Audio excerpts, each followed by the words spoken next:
नमस्कार, आप देख रहे हैं न्यूज 24। आपके साथ मैं हूं अभिलाषा पाठक।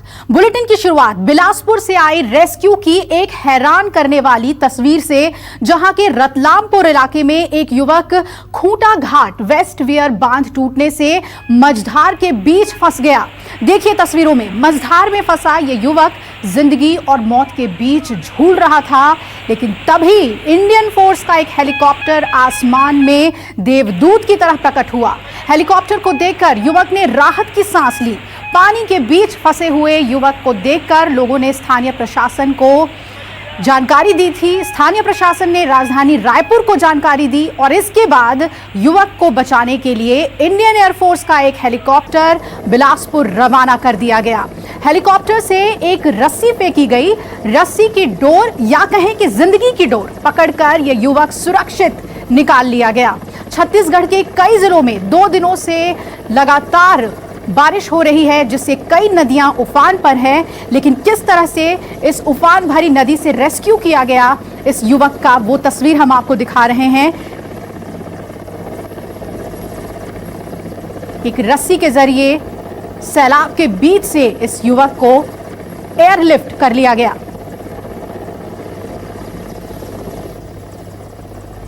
जयप्रकाश त्रिपाठी मेरे सहयोगी जुड़ रहे हैं ज्यादा जानकारी के साथ। जयप्रकाश, जैसा कि हम तस्वीरों में देख रहे हैं, काफी क्रिटिकल होगा ये पूरी जो परिस्थिति होगी। किस तरह से एयरलिफ्ट किया गया युवक को हेलीकॉप्टर से?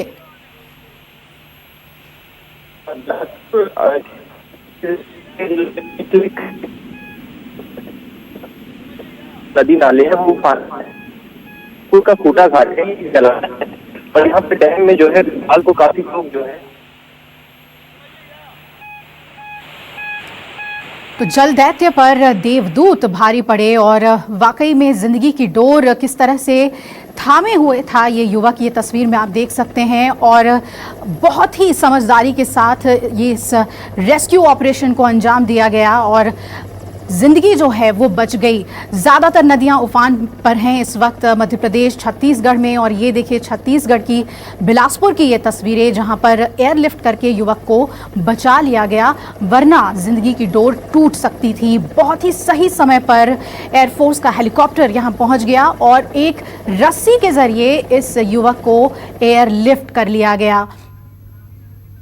ये तस्वीर आप देखिए, गांधीनगर की ये तस्वीर आपको देख रहे हैं। बिल्कुल समंदर के बीच एयरलिफ्ट करने की ये जो ऑपरेशन आप देख रहे हैं, ये गांधीनगर गुजरात की है। और इस तरह से एयरफोर्स के हेलीकॉप्टर्स ने कई क्रिटिकल ऑपरेशंस को अंजाम दिया है, जहां जिंदगी पानी के बीच में फंस जाती है, कोई रास्ता नहीं दिखता और वहां पर देवदूत बनकर प्रकट हो जाते हैं हमारे इंडियन फोर्स के हेलीकॉप्टर्स।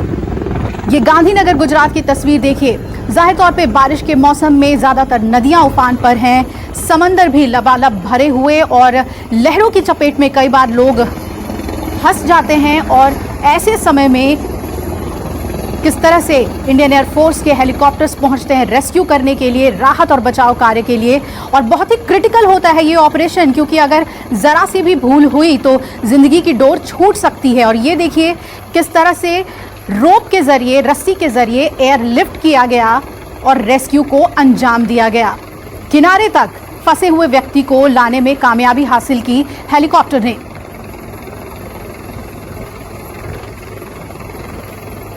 तो 2 तस्वीरें आपके स्क्रीन पर, एक तरफ उफान भरती हुई नदी बिलासपुर की जहां एक युवक फंसा हुआ था, और दूसरी तस्वीर गुजरात के गांधीनगर के समंदर की। दोनों ही जगहों पर कामयाबी के साथ इंडियन एयरफोर्स हेलीकॉप्टर ने रेस्क्यू किया और जिंदगी को बचा लिया।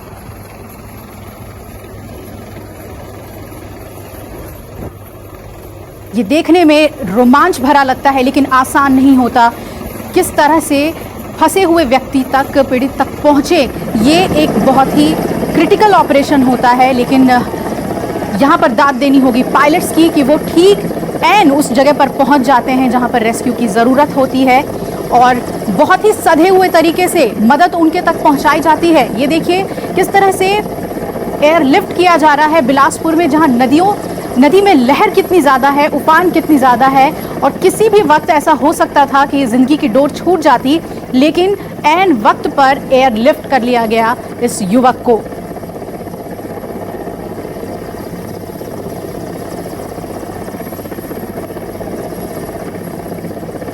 तो कुदरत चाहे अपना कितना भी विकराल रूप दिखाए, लेकिन इंसान के अंदर अगर जज्बा हो तो जिंदगी की डोर बचाई जा सकती है। और मदद के ये हाथ जब भी पहुंचे, समय पर पहुंचे, बेहद ही सकारात्मक तस्वीर ये। आइए अब बात करते हैं सुशांत केस की। सुशांत केस में ईडी की जांच लगातार जारी है। मनी लॉन्ड्रिंग के तहत पिछले कई दिनों से ईडी सुशांत और रिया से जुड़े लोगों से पूछताछ कर रही है और इसी कड़ी में आज रिया चक्रवर्ती के सीए रितेश शाह को एक बार फिर ईडी ने पूछताछ के लिए बुलाया है। रितेश ने रिया चक्रवर्ती के लेन देन, कमाई और खर्चे के बारे में उनसे पूछा जाएगा। इससे पहले रितेश शाह से 3 बार पूछताछ हो चुकी है। तो सुशांत केस में रिया के ऊपर अब ईडी का शिकंजा जो है वो कसता जा रहा है और सीए से एक बार और पूछताछ होगी। इससे पहले 3 बार रितेश शाह से इंक्वायरी हो चुकी है, पूछताछ हुई है। और इधर मुंबई पुलिस, रिया, ईडी, सीबीआई और सुप्रीम कोर्ट आजकल सुशांत केस इन्हीं सबके बीच घूम रहा है, लेकिन नतीजा अभी तक नहीं निकला है। सबके बीच रोज कोई ना कोई नए खुलासे हो रहे हैं जो इस मामले को और भी पेचीदा बना रहे हैं। ऐसा ही एक खुलासा किया है सुशांत के एक दोस्त ने, जिसने ये दावा किया है कि वो उन सबके नाम जानता है जो सुशांत के मौत के लिए जिम्मेदार हैं। देखिए रिपोर्ट। न्यूज 24 पर सुशांत केस का एक और राजदार।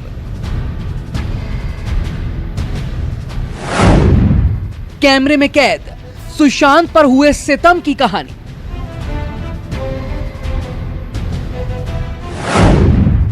सुशांत के दोस्त का सबसे बड़ा खुलासा।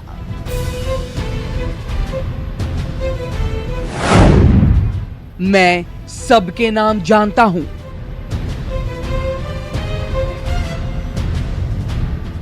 जैसे जैसे दिन बीत रहे हैं वैसे वैसे सुशांत केस में रोज नए खुलासे हो रहे हैं। कभी दोस्त, कभी कॉल डिटेल्स, तो कभी ईडी मामले में कुछ ना कुछ ऐसा नया लेकर आ रहे हैं जिससे सुशांत की मौत एक पहेली बन गई है। इसी कड़ी में एक और नया खुलासा हुआ है और यह खुलासा किया है सुशांत के करीबी दोस्त ने, जिसका ऑन कैमरा एक्सक्लूसिव बयान सिर्फ न्यूज 24 के पास है। अब हम आपको वो बयान बताएंगे जो सुशांत के दोस्त ने न्यूज 24 से साझा किया है। शिकायत दर्ज कराई।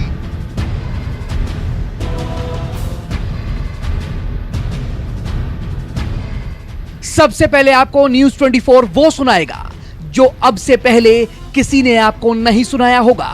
सुशांत की मौत का वो राज जो किसी के पास नहीं है। आत्महत्या नहीं है, ये तो मेरा पर्सनल व्यू तो है ही जी। मैंने जहां से इंफॉर्मेशन निकाली, this case is directly connected with the Disha case ji. और मेरा जो सोर्स है वहां से मुझे सबके नाम भी पता है और वो मैं लेकिन नाम मीडिया में एक भी नाम रिवील नहीं करूंगा। वो डायरेक्ट सीबीआई को बोलूंगा, सीबीआई के सामने जाऊंगा, जो मुझे इंफॉर्मेशन है सारी दूंगा। सुना आपने, वो राज जिसे बताने के बाद इस शख्स को मारने की धमकी मिल रही है, क्योंकि वो टीवी चैनल्स पर आकर उन बातों का जिक्र कर रहा है जिनको छुपाने की पुरजोर कोशिश की जा रही है। हम आपको सुशांत के इस दोस्त की तस्वीर तो नहीं दिखा सकते, लेकिन बता जरूर सकते हैं और सुना सकते हैं उन बातों के बारे में जिनको हर कोई जानना चाहता है। और जब ये बातें उस दोस्त ने बताई तो उसे जान से मारने के लिए कुछ गुंडे उसके घर के बाहर आ गए। लोग घर के बाहर आए थे मेरे और 5 से 6 लोग थे जी। तो इनके पास रॉड वगैरह थे और इनका फेस कवर था जी। तो मैंने उनको फोन भी किया था, मुंबई पुलिस में फोन भी किया था, कंप्लेंट भी की थी, तो इन्होंने कोई ये नहीं किया। पहले तो फोन कट कर दिया, दूसरे बार भी फोन कट कर दिया और बोल रहे थे कि मैंने बोला घर के बाहर लोग खड़े हैं तो बोल रहे कि आपको पहले एफआईआर करो। अरे जब लोग दरवाजे पे खड़े तो एफआईआर कैसे करने जाऊंगा मैं? आप पहले आइए, पहले इनसे बचाइए, बाद में एफआईआर देंगे। तो नहीं, फोन कट कर दिया उन्होंने। तीसरी बार जब फोन किया तब मैंने बताया नहीं सुशांत का नाम, तब जाके वो बोल रहे हाँ भेजते, फिर भी 1-1.5 घंटे से भेजा ही नहीं उन्होंने। फिर मैंने उनको धमकी दिया कि मैं लाइव पे आ रहा हूँ चैनल पे, अभी दरवाजा खोलता हूँ, रुकोगे? तब वो चले गए। इस शख्स को कैसे धमकाया जा रहा है ये आपने सुन लिया। और जब मुंबई पुलिस को इस मामले की जानकारी दी तो पुलिस का रवैया कैसा था, आप ये भी सुनेंगे तो हैरान हो जाएंगे। घर के गेट पर मारने के लिए गुंडे खड़े हैं और मुंबई पुलिस बोल रही है पहले एफआईआर करो फिर एक्शन लेंगे। ये कह रहे थे कि बहुत शौक है तेरे को टीवी पे आने का, रुक जा बताता हूँ, दरवाजा तो खोल, ये खोल वो खोल, फिर गालियां देने लग गए। यही हुआ। 100 नंबर पे कॉल किया था जिसका रिकॉर्डिंग मेरे पास है, जिसका मैं रिकॉर्डिंग भी है मेरे पास, और मैंने 3 बार कॉल किया था, उनकी भी रिकॉर्डिंग है। क्या कर रहे वो लोग, आए ही नहीं ना 1-1.5 घंटे से। मैं क्या करूं और मैं किस बिना पे भरोसा करूं मुंबई पुलिस के ऊपर, जब वो रात को ऐसा हमला होता है तो आते नहीं है। क्या करेंगे वो लोग, घर के बाहर आए थे। ये शख्स कौन है और सुशांत की मौत के मामले में अपनी जान खतरे में डालकर टीवी पर बयान दे रहा है, क्यों? दरअसल ये वो शख्स है जिसको सुशांत ने सुसाइड करने से बचाया था। जी हाँ, आपने सही सुना, वही सुशांत सिंह राजपूत जिनके बारे में ये कहा जा रहा है कि उन्होंने सुसाइड किया है। 2007 में मिले थे हम लोग, जब वो नया नया मुंबई में आया था पहली बार। उसके बाद दो अच्छे दोस्त बन गए थे। उसके बाद जब मेरे लाइफ में एक लड़की आई, मैं डिप्रेशन में गया था, उसने रिजेक्ट किया था, तो फिर उसकी वजह से मैंने सुसाइड करने का सोचा था। तब सुशांत ने मुझे समझाया, मेरी एक तरह से जान बचाई, और उसके बाद उस चीज से मुझे निकाला भी और सपोर्ट किया। तो ऑब्वियसली ऐसे इंसान सुसाइड तो नहीं कर सकता, ये तो फर्स्ट थ्योरी तो वैसे ही फ्लॉप है इन सब के लोगों की। तो सेकंड वही है, अभी इसके लिए लड़ाई लड़ रहे, तो लोगों के थ्रेट को हल्का है, तो घर पे आके मारने की ये कर रहे। तो सुशांत को घर पे जाके मार सकते, तो फिर मैं क्या? जांच को लेकर शुरू से ही सवालों के घेरे में रही मुंबई पुलिस के बारे में जब न्यूज 24 संवाददाता दीपक दुबे ने पूछा कि आपको कितना भरोसा है, तो जवाब जो आया वो हैरान करने वाला था। मुंबई पुलिस के इन्वेस्टिगेशन का कोई तथ्य नहीं है, वो सिर्फ केसेस ना, वो जितने भी गवाह, जितने भी सबूत है ना, वो सिर्फ छुपाने की कोशिश कर रही है, उनको दबाने की कोशिश कर रही है। सुशांत के इस दोस्त ने यह भी दावा किया कि दिशा और सुशांत की मौत एक दूसरे से जुड़ी हुई है। हत्या के पीछे एक ही शख्स या उन्हीं का हाथ है। वो सीबीआई को सबूत के साथ सब बताएंगे, कौन इनको धमकी दे रहा है, कौन इनको मारना चाहता है और कौन इनकी आवाज दबाना चाहता है। सिर्फ इस शख्स को ही नहीं, बल्कि सुशांत के एक और दोस्त अंकित आचार्य को भी धमकी मिली है। उनको थ्रेट कॉल्स आ रहे हैं, आप चुप रहने के लिए कहा जा रहा है, लेकिन बावजूद इसके अंकित का कहना है कि वो चुप नहीं बैठेंगे। मैं तो दावा तो कर रहा हूँ, क्योंकि वो मर्डर है, आत्महत्या कर ही नहीं सकते हैं। तो मैंने ये सब उठाया, तो बट अभी जो भी धमकी दे मैं तो लड़ूंगा सुशांत के लिए, मरते दम तक। ऐसे कई सवाल हैं जिनके जवाब सुशांत के फैंस जानना चाहते हैं और सीबीआई जांच की मांग कर रहे हैं, लेकिन ना तो रिया और ना मुंबई पुलिस और अब महाराष्ट्र सरकार ने भी सीबीआई जांच के लिए मना कर दिया है, क्योंकि महाराष्ट्र सरकार को लगता है कि स्कॉटलैंड यार्ड की पुलिस के बराबर मानी जाने वाली मुंबई पुलिस इस जांच के लिए सक्षम है। महाराष्ट्र शासन, महाराष्ट्र पुलिस हे सक्षम आहे। महाराष्ट्र पुलिसची तुलना स्कॉटलँड यार्डच्या पोलिसांची होते आणि इतकी पोलीस यंत्रणा महाराष्ट्राची असल्यानंतर ही जबाबदारी सीबीआयला देण्यासाठी राज्य शासनाचा आमचा विरोध आहे, कारण की महाराष्ट्रामध्ये चांगल्या पद्धतीनं महाराष्ट्र पोलीस अतिशय चांगल्या पद्धतीनं प्रोफेशनली या सर्व सुशांत सिंगच्या केसचा तपास करते आहे। पण आता ही सध्या ही केस सुप्रीम कोर्टात आहे आणि सुप्रीम कोर्टचा काय निर्णय येतो त्याच्यावर पुढच्या सर्व गोष्टी अवलंबून। फिलहाल सुशांत की मौत कैसे हुई, ये सवाल अभी भी बना हुआ है और सभी को इस बात का इंतजार है कि सुशांत और उसके परिवार को इंसाफ मिले। मुंबई से दीपक दुबे के साथ संकेत पाठक, न्यूज 24।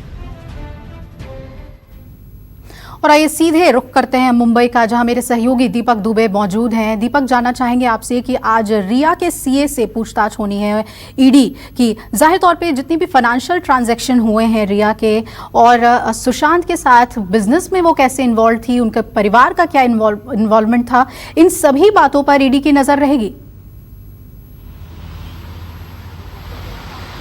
जी, सबसे पहले आपको बता दूं कि इस पूरे मामले में ईडी ने 31 जुलाई को मनी लॉन्ड्रिंग का केस रिया चक्रवर्ती और शौविक उनके भाई पर दर्ज किया था। तब से लेकर अब तक कुल 11 लोगों के बयान ईडी के द्वारा दर्ज किए जा चुके हैं, जिनमें इन 11 लोगों में से कई ऐसे लोग हैं, रिया चक्रवर्ती से लेकर शौविक और सैमुअल मिरिंडा से लेकर श्रुति मोदी तक, इनके बयान 2 से 3 बार तक दर्ज किए गए हैं। ऐसे में रितेश शाह को अब फिर से एक बार ईडी ने तलब किया है, क्योंकि ईडी जो है वो कड़ियों को जोड़ने में लगी है कि जिस तरह के आरोप सुशांत सिंह के पिता के द्वारा लगाए गए हैं और कई आरोप गंभीर उनके दोस्तों के द्वारा भी लगाए गए हैं कि रिया चक्रवर्ती और उनका भाई इस पूरे मनी ट्रेल में कहीं ना कहीं शामिल थे और सुशांत के पैसे का गलत इस्तेमाल या फिर हेर फेर किया करते थे। और उन्हीं कड़ियों को जोड़ने के लिए ईडी के अधिकारी लगातार जुटे हुए हैं, जहां पर आपको बता दें कि लगातार पूछताछ का जो सिलसिला है वो लगातार जारी है और इस पूरे मामले में रितेश से एक बार फिर से पूछताछ होगी, जहां पर कंपनी के ट्रांजैक्शन से लेकर रिया के खर्च और कमाई का भी ब्यौरा लिया जाएगा, क्योंकि कई ऐसी बातें हैं जिसे रिया चक्रवर्ती हो या शौविक हो वो शुरुआती पूछताछ और बयान में छुपाते हुए नजर आए थे, लेकिन ईडी के अधिकारी हैं वो हर उन कड़ियों को जोड़ने में लगे हुए हैं, चाहे वो सुशांत के पैसे का जिक्र हो या फिर सुशांत के द्वारा पैसे रिया चक्रवर्ती और शौविक। बिल्कुल दीपक, आप नजर बनाए रखें, हम लौटेंगे आपके पास अपडेट के लिए। तो पूरी तरह से ईडी की नजर है रिया किस तरह से ट्रांजैक्शन कर रही थी फाइनेंशियल, और सुशांत के साथ क्या कुछ उनका फाइनेंशियल रिलेशन था, उन सभी बातों पर आज एक बार फिर ईडी पूछताछ करेगी। नमस्कार, मैं हूं मानक गुप्ता। अगर आपको हमारा ये वीडियो पसंद आया हो तो इसे लाइक और शेयर जरूर करें, और हाँ, हमें सब्सक्राइब और फॉलो करना ना भूलें ताकि आप देश और दुनिया की कोई खबर मिस ना करें। तो जुड़े रहिए हमारे साथ और देखते रहिए न्यूज़ 24।